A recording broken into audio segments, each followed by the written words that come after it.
La unidad SEAL se apiñó en el interior de un paso estrecho rodeado de hostiles que avanzaban desde 3 direcciones. No hay salida. La radio escupía estática, inútil. Todas las posiciones aliadas quedaron a oscuras. Entonces, un disparo solitario se escuchó en una cresta que creían que estaba desierta. Cayó un enemigo, luego otro, luego 3 más. El caos golpeó la formación enemiga cuando disparos precisos impactaron. ¿Hay alguien ahí arriba? Una foca susurró en la tensión. El comandante Hull, con los ojos pegados a su mira, respondió casi en un susurro. Ella está aquí. Nina Kessler tenía 30 años, era europea y llevaba el pelo oscuro recogido en un moño apretado. Pequeña, tranquila, de mirada aguda. La habían destinado a Echo Point 17, un puesto de avanzada a gran altitud y gélido cerca de la frontera, y la habían traído para ayudar con el trabajo de tecnología forense después de una extraña desaparición. Para los equipos de operaciones especiales de allí, Nena era simplemente la tranquila chica técnica. Llevaba chaquetas impermeables, tomaba notas en silencio en los rincones y nunca se la veía con un arma en la mano. Los SEAL la apodaron Tecnología Fantasma. Tenía una forma de aparecer exactamente cuando las cosas iban mal y luego desaparecer con el mismo silencio. Una noche, después de que el escuadrón regresara de una operación fallida, Nena se coló en la armería sin ser detectada. El guardia de turno bromeó: no agarres SM-110. Los analistas no lo necesitan. Ella le dedicó una pequeña sonrisa, pasó junto a él y cogió un rifle diferente. Nadie lo vio. Ella ya había solicitado autorización temporal para armas de apoyo de largo alcance. Dentro del centro de mando, sus órdenes eran claras. Ayuda con el mapeo del terreno. Manténgase fuera del combate. Pero para ella, esos escaneos topográficos no eran solo mapas. Eran archivos personales. La base tenía un ritmo que solo ella parecía notar. Cada mañana se sentaba en el rincón más alejado de la sala de reuniones y estudiaba mapas raíces que otros veían como líneas y cuadrículas. A ella le respiraron. Durante el almuerzo, desaparecía durante 23 minutos exactos. Solo el tiempo suficiente para rodear el perímetro, sentir el viento, seguir líneas de visión que ningún libro de texto menciona. Mientras otros jugaban a las cartas o se comunicaban con sus familiares por video, Nena permanecía en silencio cerca del panel de comunicaciones, escuchando la estática. No por información, sino por los espacios entre los sonidos, las frecuencias que le decían lo que ocultaban las montañas. El sargento Doyle una vez le preguntó por qué nunca venía a la noche de póker. «Estoy haciendo un mapa», respondió ella. Él pensó que se refería al tipo digital, pero estaba memorizando sombras, ángulos, lugares donde alguien podría necesitar ser salvado si las radios alguna vez se silenciaran. En la armería había un rifle francotirador M2010 marcado como no fiable. La deriva del alcance, dijeron, es demasiado sensible al frío. Na había pasado junto a ese rifle 14 veces, notando fallas que los armeros habían pasado por alto.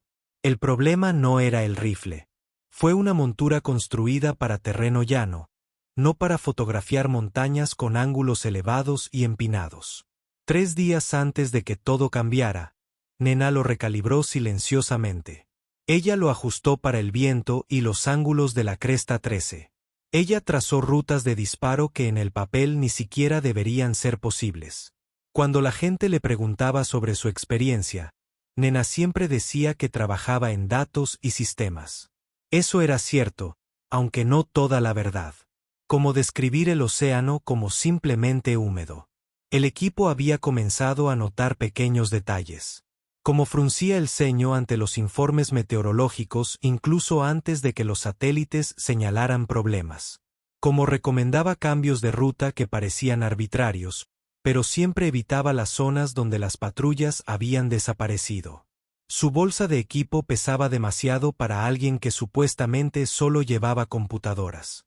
El especialista Vega bromeó una vez. O Ghost Tech tiene instintos espeluznantes o ya ha estado aquí antes. Estaba más cerca de la realidad de lo que pensaba. La mañana de la misión, Na los observó prepararse con una expresión ilegible. Ella ya había analizado su camino 17 veces. Ella sabía exactamente dónde fallaría, pero sus órdenes eran firmes. Observar, apoyar, nada más. Mientras el equipo se ponía en marcha, el comandante Holt le pasó a Nina los auriculares del comunicador. Seguir su movimiento registre cualquier cosa inusual. Ella asintió en silencio, se colocó el auricular y abrió su computadora portátil. En la pantalla, 6 puntos se desplazaban por un mapa en vivo, entrando en un cañón que ella conocía mejor que su propio reflejo. 3 años antes, ella había salido sola de ese mismo cañón, llevando verdades que nunca tocarían ningún informe. Un francotirador me dijo una vez: los mejores de nosotros no aparecen en los registros. Nos sentamos en los bordes de los mapas, siempre observando, siempre invisibles. No, encaja exactamente en ese molde. En el momento en que la vi estudiando ese modelo de terreno, me di cuenta de que no solo estaba interpretando la topografía. Ella ya había caminado por allí antes. La misión involucró a una unidad SEAL de 6 hombres que se trasladó a Maro Gorge para localizar el relé de comunicaciones de un enemigo. El objetivo parecía bastante simple, pero una vez que entraron en el barranco irregular, se hizo evidente que habían caído en una trampa. Las rutas de salida están cortadas, las comunicaciones están muertas. Las nubes se acumulaban pesadas y bajas, cortando cualquier posibilidad de apoyo aéreo. Una foca preguntó: ¿hay algún terreno elevado con visibilidad? Solo la cresta 13, pero estaba descartada por ser inaccesible. De nuevo al mando, Nena siguió todo a través de su simulación de terreno 3D. Cuando reconoció la configuración, se quitó los auriculares, se dirigió al rack y cogió el M2010 que había pasado por alto. El rifle había sido descartado por no ser fiable. Ella no pidió autorización, ni papeleo, ni explicación, simplemente salió a caminar hacia la nieve. La cresta 13 se encontraba a 2,3 kilómetros de distancia. Nada más que una subida empinada y agotadora. Nano revisó su ruta, no se detuvo en las bifurcaciones, no disminuyó la velocidad ante la pendiente. Su respiración se mantuvo constante a pesar del aire enrarecido de la montaña. Se movía como quien vuelve a visitar un territorio antiguo. Ella conocía el ritmo de esa montaña, la forma en que el viento gira cada 40 minutos. Como las paredes de granito producían corrientes de calor verticales que podían desviar el objetivo casi 1 metro. Como la densidad de la nieve modificó la forma en que se transmite el sonido. 14 minutos después de salir de la base, las focas quedaron atrapadas en el desfiladero de abajo. Las ráfagas de ametralladora los obligaron a agacharse mientras las unidades que los flanqueaban se acercaban. Entonces se escuchó un crujido agudo en la cresta que habían marcado como desierta. El artillero se desplomó instantáneamente. Un disparo limpio de cabeza desde 3,50 metros de distancia. Los expertos dijeron que era imposible realizar un disparo con ese viento y esa altitud. Los atacantes rompieron filas confundidos. Habían esperado resistencia terrestre, no fuego de francotiradores desde un terreno elevado que su información había marcado como inalcanzable. Segunda ronda, luego tercera.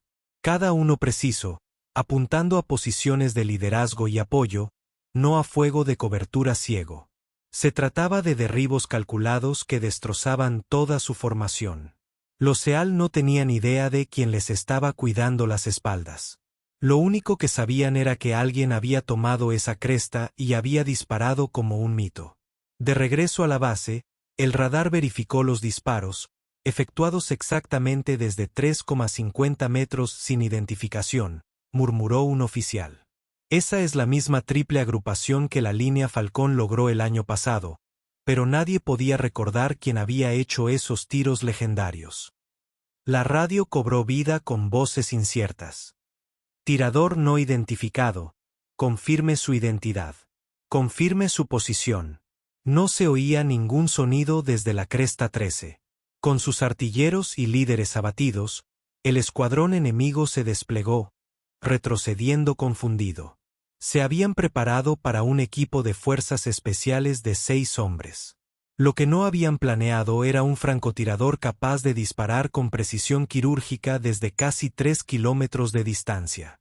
El líder del equipo, Reynolds, tomó la radio. Base, identifiquen inmediatamente el apoyo de francotiradores aliados. Alguien acaba de salvarnos, pero antes de que pudiera terminar la orden, no hay unidades de francotiradores desplegadas en su sector. Repito, ningún tirador aliado asignado a su ubicación. Entonces, ¿quién demonios está disparando en el desfiladero? Todo se había trastocado. Lo que empezó como una zona de aniquilación se había convertido en una extracción limpia. El puesto de radio enemigo estaba abandonado, sus guardias se retiraban a las colinas. Pero el verdadero enigma esperaba en la cresta 13. Mientras las focas barrían el cañón y se preparaban para partir, no dejaban de mirar hacia esa cresta, con la esperanza de vislumbrar al fantasma que les salvaron la vida. Nada, ningún movimiento, ningún destello de cristal ni destello de cañón. Quienquiera que fuese, murmuró Reynolds, sabe exactamente lo que hace. Exactamente a las 13:47 horas, 3 disparos perfectos habían convertido la derrota en supervivencia. Disparados desde un lugar considerado inutilizable, demasiado alto, demasiado lejano, demasiado inestable con el viento. Y, sin embargo, alguien había estado allí, alguien que entendía ese terreno mucho mejor de lo que cualquier mapa sugería, alguien que podía leer el viento como un lenguaje y adaptarse en tiempo real como una máquina, con los instintos de un fantasma. De vuelta en la base, Nena regresó a su escritorio exactamente 18 minutos después de haberse escabullido. Su chaqueta de campaña estaba llena de polvo y escarcha. Sus botas dejaban tenues rastros de nieve alpina. Su portátil mostraba un monitoreo continuo de las comunicaciones. Cuando se le preguntó sobre anomalías de radio, respondió con calma, ruido táctico estándar. Nada más allá del protocolo. Pero sus ojos contaban otra historia. Afilados ahora, ya no sepultados en el anonimato. Mantenían la mirada de alguien que acababa de reconectar con una vieja parte de sí misma. El M210 volvió a su sitio, impecable, restaurado. La mira telescópica, antes defectuosa, ahora se alineaba con precisión. El libro de registro registraba 3 disparos menos de los asignados. El comandante Holt revisó el registro de la misión 2 veces y luego lo archivó bajo acceso restringido. La operación se registró como un éxito. El francotirador misterioso que se convertiría en uno de esos cuentos susurrados entre las unidades de élite. De esos que te hacen creer en protectores invisibles con puntería perfecta. No se estableció ningún vínculo oficial entre la breve desaparición de Na y los disparos de Ridge 13. Pero esa noche, cuando los SEALs regresaron, Reynolds se acercó a su puesto de trabajo y simplemente dijo, «Gracias». Levantó la vista de la pantalla. «¿Por qué?», preguntó. «¿Sabes qué?». Volvió a su teclado. Estaba monitoreando las comunicaciones. Eso es todo. Estaba de pie en el punto de Eco 17, donde Na había comenzado su ascenso. El viento allá arriba desplaza la mira 0,7 grados/diagonal/S. Nadie sube a la cresta 13 a esa hora a menos que ya haya sobrevivido a lugares más fríos y hostiles. Y Nena se había ido sin mirar atrás. Escribe Crestot si crees que algunas crestas permanecen vacías hasta que la memoria regresa. Después de la operación, el equipo solicitó información sobre su francotirador desconocido. El mando no dio respuesta. Un equipo de reconocimiento escaló más tarde la cresta 13. Solo encontraron un montón de latón, un cortavientos desgastado y una bala sin disparar colocada sobre una piedra grabada con el número 1327. Ese número apareció en archivos restringidos. Identificación del francotirador, 327. Estado desconocido. El coronel Holt llamó a Nena. Entró con ropa diferente, no con su uniforme técnico, sino con una chaqueta vieja ligeramente manchada de pólvora. ¿Cómo sabes que se puede llegar a la cresta?, preguntó Holt, y ella respondió simplemente, porque viví bajo esas rocas una vez. Cuando mi unidad no regresó a casa. Ella fue la única superviviente de Valkyrie Hecho, un escuadrón de reconocimiento declarado desaparecido en combate durante la campaña Northern Line de 2020. La verdad emergió lentamente, como viejas fotografías que emergen bajo la luz química. Valkyrie Hecho había sido un equipo de reconocimiento especializado. 6 operadores entrenados para la infiltración profunda en las montañas. Su misión era establecer puestos de observación avanzados en zonas hostiles y rastrear la logística enemiga que se movía a través de los pasos altos. Pero 3 semanas después de su operación, se perdió todo contacto. Los satélites no mostraban actividad en sus ubicaciones asignadas. Los equipos de recuperación encontraron equipo sobrante, pero ningún cadáver. Después de 60 días, Valkyrie Hecho fue declarado oficialmente muerto en combate y permanece sin ser controlado. La versión oficial afirmaba que habían sido invadidos por fuerzas enemigas superiores. No hubo supervivientes. Pero esa no era la verdad. Habían entrado en una zona de aniquilación porque la información de inteligencia había sido comprometida. Lo que debería haber sido un sector tranquilo estaba fuertemente tripulado. Una vez que se dieron cuenta de la situación, Valkyrie Hecho no se retiró. Mantuvieron el terreno para ganar tiempo para un convoy humanitario que pasaba por debajo, manteniendo a la artillería enemiga distraída el tiempo suficiente para que 200 civiles escaparan con vida. 5 miembros del equipo murió ocupando 3 posiciones clave. Nena, francotiradora con indicativo 327, había sido destacada en la Cresta 13. Sus órdenes eran vigilar y documentar los movimientos del enemigo. Durante 3 días, vio cómo su equipo era eliminado uno a uno. No podía ayudar, no podía moverse, no podía transmitir. Sus radios estaban comprometidas. Si hubiera roto el silencio, habría expuesto su posición y condenado a los civiles que se encontraban abajo. Al tercer día, el enemigo encontró la nueva ruta del convoy. Comenzaron a preparar la artillería para un ataque masivo. Fue entonces cuando Nena actuó. 3 disparos, cada uno eliminando a un observador adelantado. Ahora ciego, el enemigo no podía apuntar. El convoy logró escapar. Esas 3 rondas, más tarde conocidas como la secuencia 327, salvaron a todos los civiles, pero también le devolvieron su posición. Lo que siguió fueron 6 días de supervivencia contra todo pronóstico. Sola en la montaña, perseguida por todo un batallón, confió en la tierra misma, los cambios de viento, las sombras del terreno, el frío. Solo se movía cuando los frentes de tormenta podían enmascarar su calor. Sobrevivía con nieve y migajas de raciones, dormía en escondites donde podía despertar, lista para disparar. Al 6.º día, una unidad de rescate finalmente la alcanzó. La encontraron exactamente donde la Cresta 13 ofrecía su mejor oportunidad. Estaba viva, alerta, aún observando el valle donde su equipo había caído.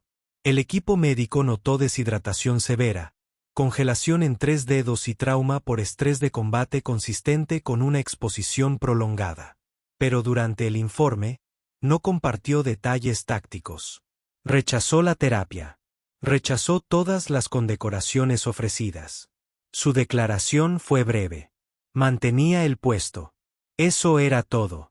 Los altos mandos intentaron ofrecerle medallas, rangos, roles especiales. Ella se negó a todos. En cambio, pidió ser reasignada a soporte de backend, análisis, comunicaciones, logística, cualquier cosa que la mantuviera alejada del fuego activo. Durante los siguientes 3 años, Nena Kessler se desvaneció en el sistema. Un fantasma por elección propia. Brillante, pero deliberadamente silenciosa. Solicitó bases remotas como Hecho Point 17, donde podía trabajar discretamente. Aún así, algunas habilidades no se desvanecen. Aún podía leer el terreno como un diario. Aún sentir la trayectoria de una bala antes de levantar el rifle. Aún moverse como vapor a través del peligro. Su expediente lo indicaba. El sujeto muestra la clásica culpa del superviviente. Su competencia táctica es excepcional. Se recomienda un emplazamiento no combativo. Capacidad de combate no probada. Se equivocaron sobre la capacidad, pero acertaron en todo lo demás. Porque cuando las focas quedaron atrapadas en el mismo cañón donde había desaparecido Valkyrie Hecho, cuando las radios fallaron de la misma manera, cuando la emboscada coincidió con una pesadilla que había cargado durante años, algo dentro de Nena se agitó. No era venganza. No era rabia. Era algo más silencioso, más fuerte.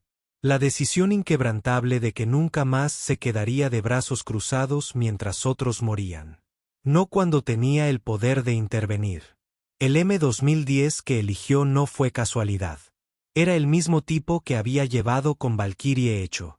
La mira que ajustó no fue rutinaria. Fue un instinto nacido de la experiencia. Cuando ella dejó esa ronda final, apoyada en una piedra marcada con el 327. No era un mensaje. Era una promesa a su unidad perdida. A los sellos que acababa de rescatar con vida. A la versión de sí misma que nunca se rindió. Dentro de la oficina del coronel Holt, Nena sintió que el silencio de 3 largos años comenzaba a levantarse. Se había esforzado tanto por desaparecer. Casi había olvidado quién era antes de que la montaña se lo llevara todo. La designación 387, dijo Holt, escaneando el archivo, aparece en 17 operaciones restringidas diferentes. Precisión improbable, sincronización impecable, sin identificación confirmada. Porque solicité permanecer en el anonimato, dijo Nena. ¿Pero usted estaba allí?, preguntó Holt. Nunca me fui, respondió ella.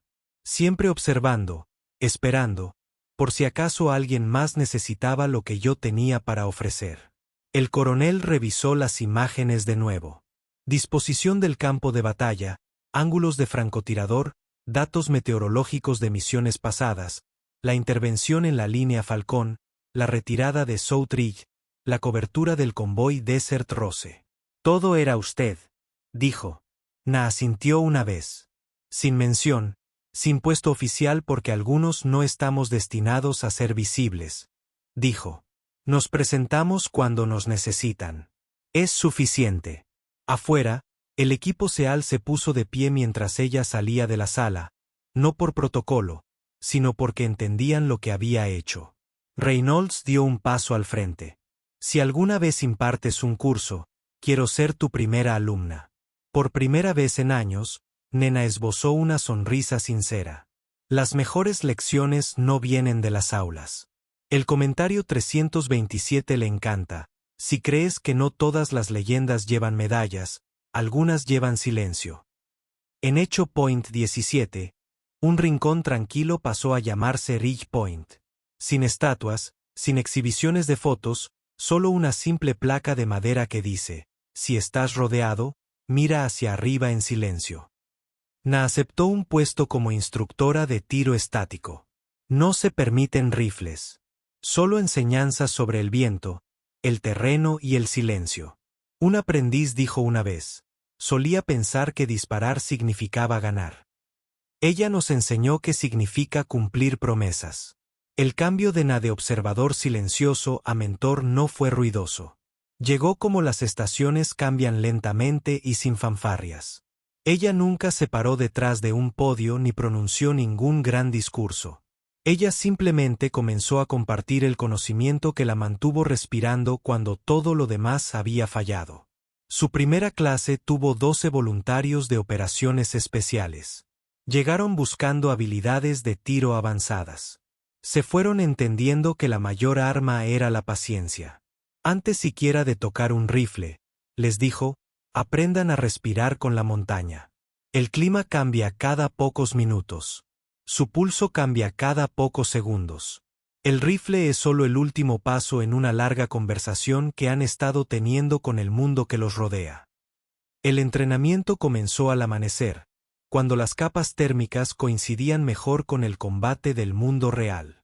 Sus alumnos aprendieron a seguir el viento observando cómo se movía la nieve. Calcularon la distancia según el eco del sonido entre los acantilados. Sintieron que se acercaba el clima y la sutil caída de la presión contra su piel. La forma de enseñar de Nanou era convencional. Los situaría a lo largo del puesto avanzado, sin rifles, solo binoculares, y les diría que informaran todo lo que sintieran, no solo lo que vieran, sino lo que sintieran. ¿Qué oyes? ¿Viento? ¿Señora? Quizás ruido de motor del parque automotor. ¿Qué no oyes? La pausa siempre llegaba. Finalmente los cantos de los pájaros cesaron hace 3 minutos. Algo se está moviendo en el sector 7. Eso es diésel, no generador. Y los vientos soplan con ráfagas cada 40 segundos. Frentes que avanzan desde el noroeste. Semana tras semana, dejaron de ver el terreno como fondo y comenzaron a tratarlo como un sistema de respiración. Se dieron cuenta de que para disparar con precisión no era necesario apretar el gatillo. Se trataba de tener plena conciencia. Los estudiantes avanzados fueron conducidos a la cresta 13, no para disparar, sino para comprender por qué había elegido ese ángulo exacto entre cientos de opciones. Como había medido no solo el alcance y la deriva, sino también las corrientes de calor, el ocultamiento acústico y las opciones de repliegue.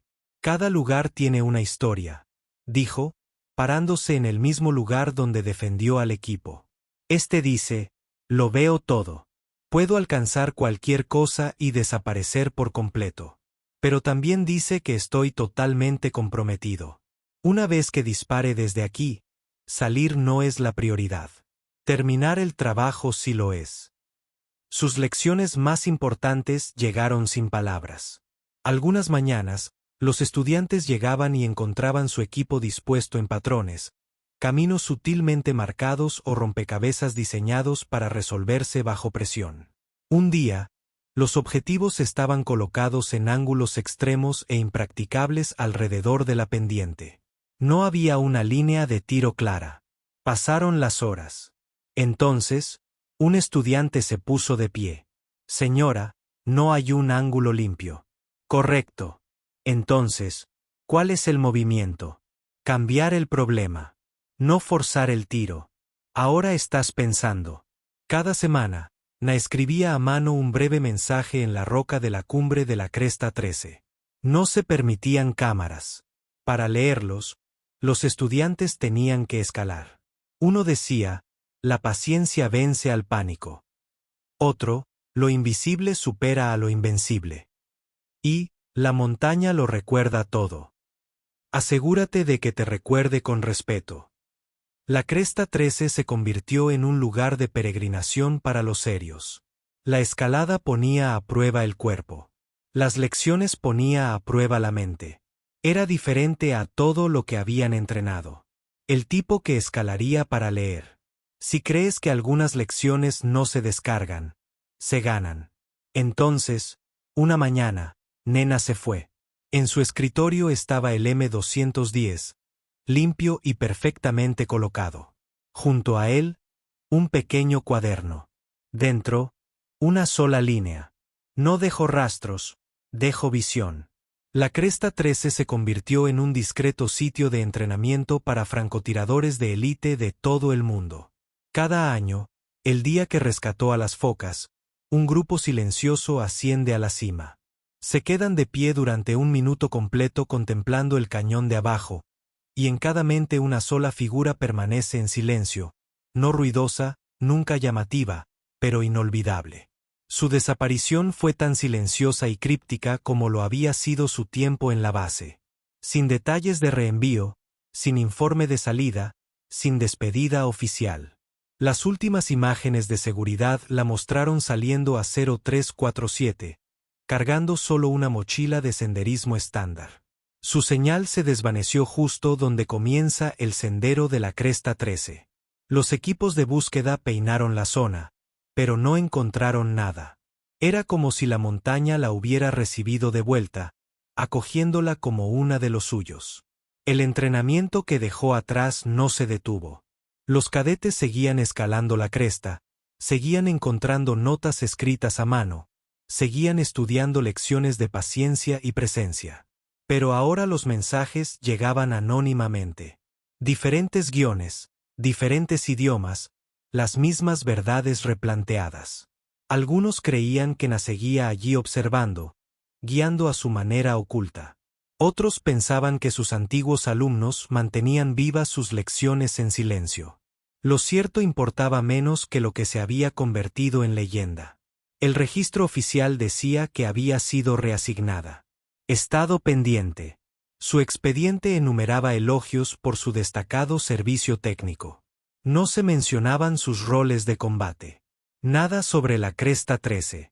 Pero en la historia tácita que se transmitía entre veteranos de operaciones especiales, su historia seguía creciendo. Historias compartidas en voz baja. Como había aparecido donde nadie debería haber podido, como las lecciones habían cambiado los resultados de misiones que nunca se documentaron. RIG 13 comenzó a atraer a estudiantes de lugares sin listas de reclutas. SALS, Rangers, francotiradores de la Infantería de Marina, incluso operadores de organizaciones sin nombres oficiales. Vinieron para perfeccionar sus habilidades técnicas y se fueron con algo mucho más profundo. La comprensión de que la verdadera precisión provenía de la fusión de mente, misión y terreno en uno. En algún momento, apareció una placa en la cima. Nadie admitió haberla instalado. La inscripción decía: nos enseñó que las leyendas no necesitan nombres. Solo el coraje de aparecer cuando importa. Ni las tormentas de nieve ni el calor del desierto borran el rastro de mensajes que iban apareciendo. Encontrado tallado en piedra, escrito en trozos resistentes a la intemperie, quemado en engranajes oxidados. Cada nota tenía una claridad práctica. La velocidad del viento al amanecer te indica la tarde. Cuente los latidos del corazón entre cada disparo, el suyo y el de ellos. La mejor posición es la que tu enemigo no puede imaginar. Si Nena todavía caminaba por esas crestas o si otros continuaron lo que ella comenzó, sigue siendo una de esas historias que sobreviven a los hechos, pero cada francotirador entrenado en la Cresta 13 conocía la silenciosa verdad. Algunos instructores dejan más que lecciones. Dejan atrás maneras de ver, y esas maneras salvan vidas mucho después de que el maestro se haya ido.